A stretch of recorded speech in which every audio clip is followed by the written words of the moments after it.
Gold and welcome to Zillennial Zone. So tonight, nandito ako ngayon sa TFBC and I'm going to ask some of my church mates about academic pressures. Before that, what is academic pressure means? It is the stress or anxiety that students feel due to the high expectations upon them in their education or academic performances. So tara, let's go! Hello guys! Hi! Hello there! Hi guys! Hello! Hello there! Hello there! Guys, so I'm with Sophia. I'm grade 10 student po from Tarlac National High School. My name is Salen F. Lacro and nag-aaral ako sa Tarlac National High School and I'm grade 10 student. Hi everyone, I'm Marby Bernadette C. Castro, first year financial management student at Tarlac State University. Ako nga pala si JNS Junasa, 18 years old and currently ako ay grade 12 and YUM student. Ako po si John Alfred Maranga, 18 years old and from STEM strand. I'm Micaela Marcelius Bocho, third year college, College of Education, major in General Education. So ako po si Winston Baltimore, 20 years old and I am third year college ngayon and ang course po na tinitake ko ngayon is Electrical Engineering. So here's the first question. On a scale of 1 to 10, gaano ka ka-pressured sa ACADS and why?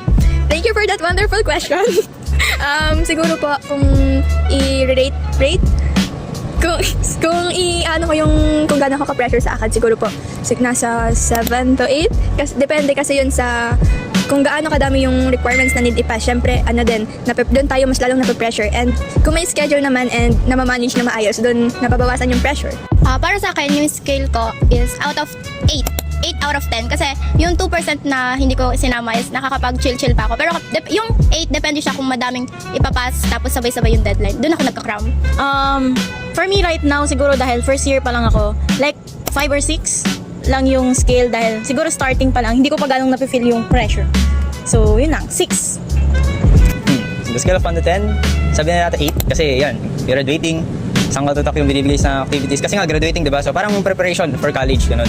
So ngayon, yun naman rate ko is 8 kasi sa others naman, lahat din, may mga struggles pero yun, ang akin 8. 9? 9. Okay, kasi from Labra Star School and syempre parang alam siya as parang merong mga exam ka na interviews and pag sinabi kasi na lang lab school guys, usually matalino ka na. So yun yung sigurong ini-aim kong expectation sa ACADS. Perfect 10. Kasi kung gagraduate ako syempre gagraduate tayo, di ba? Ako po ang first graduate ng college na umabot ng college sa buong angkan from the both side of my mother and my father. So, malaking pressure yun para sa akin. Tsaka, may mga kapatid pa ako nag-aaral. So, malaking pressure, dapat maging role model tayo sa kanila. Number 10 po syempre, so kasi third year college na po ako. So marami po pressure na nararanasan ngayon and kasi inisip ko na po yung mga for the future, kung ano yung magiging possible work ko and kung gagraduate pa ako o kung papasama ako sa course na kinuha ko. Ayun po, kaya perfect 10 po yung pressure ko. The second question is, how do you cope with academic stress? Siguro po isa dito yung time management, pero sa akin, weakness ko pa rin yung time management, pero wini-work pa natin yun. Pero siguro need ng time management para hindi nagsiset tayo ng schedule para kunyari, unahin mo muna yung mga bagay na madadali para alam mong may natatapos ka. For me, hindi po gumagana sa akin yung time management. Kasi sabi ni Pastor Paul, hindi totoo yung time management. Mas maganda yung self-management kasi mas nag-i-improve ako doon at mas nagagamit ko yung self-management. How do I cope with academic stress? Siguro dahil napapalibutan ako ng mga tao na nag-i-encourage sa akin. The more na parang hindi ako nape-pressure dun sa academics ko. So siguro yun yung coping mechanism ko is being surrounded by people na nag-i-encourage sa akin na just continue and be better. Always and every day. Ganun. Time ko for myself or sometimes parang quiet time yan. So nag-spend ako sa quiet time kasi yun na rin parang pinaka-foundation ko na na ma-relief yung yung pressure sa academics, especially pag listening music yan yung mga one of my favorite thing and also nag-play ako ng guitar pag alam ko ng stress ako. Tsaka pag ako, parang nakadepende sa mood ko kung ano yung pinapakinggan kong music. Kung sad ako ganun, papakinggan ko yung yung low lang yung ambient na song ganun. Pero di naman totally na sad song. Pang bati yan. Yan ang music and also alone time. Sa pagpupunta sa church kasi usually pagod na ako ganun, if for example may mga service, yun yung time na napag-relax ako kasi ginagawa ko kung ano yung gusto ko. I do my best. Kasi tsaka yung iwasan natin yung yung pabukas-bukas ng ng mga assignments, pabukas-bukas ng mga deadlines. Matatanggal yung pressure sa iyo pag ganun. At saka kumbaga mag-focus tayo dun sa kung ano yung goal talaga natin para hindi tayo ma-pressure. As an engineering student po, very important na mag-solve ng problem. So, kailangan na mag-focus sa goal. Kaya, ayun, practice and more practice. And lastly, anong advice ang mabibigay mo to the other students that are struggling din with academic pressure?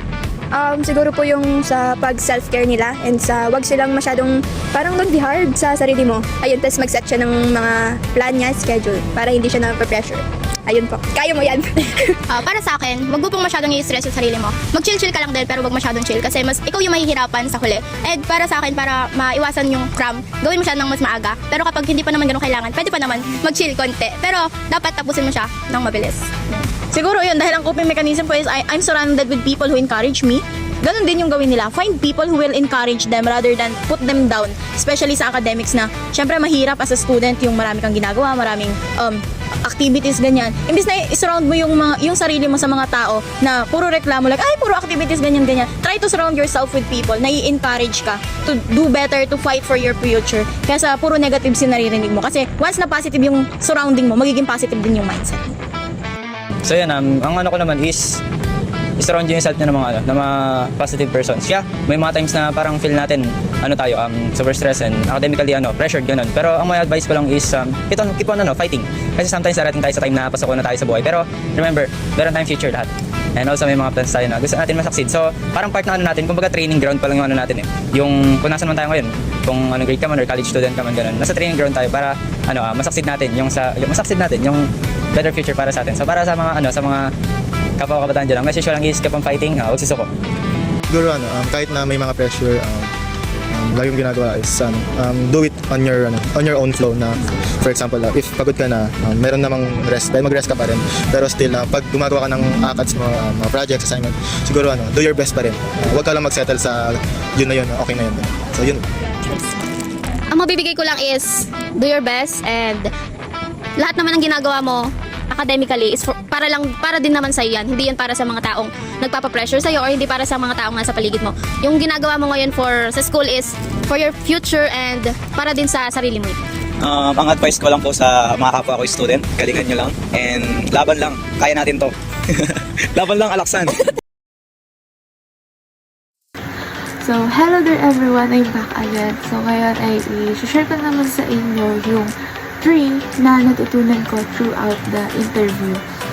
So, first is self-management. Kasi, that is where we improve ourselves. And then, second is surround yourself with positive people kasi pwede natin silang maging support system.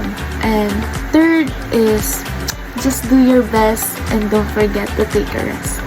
So, yun lang, and I hope you learned something from this video, and just a reminder na don't pressure yourself too much.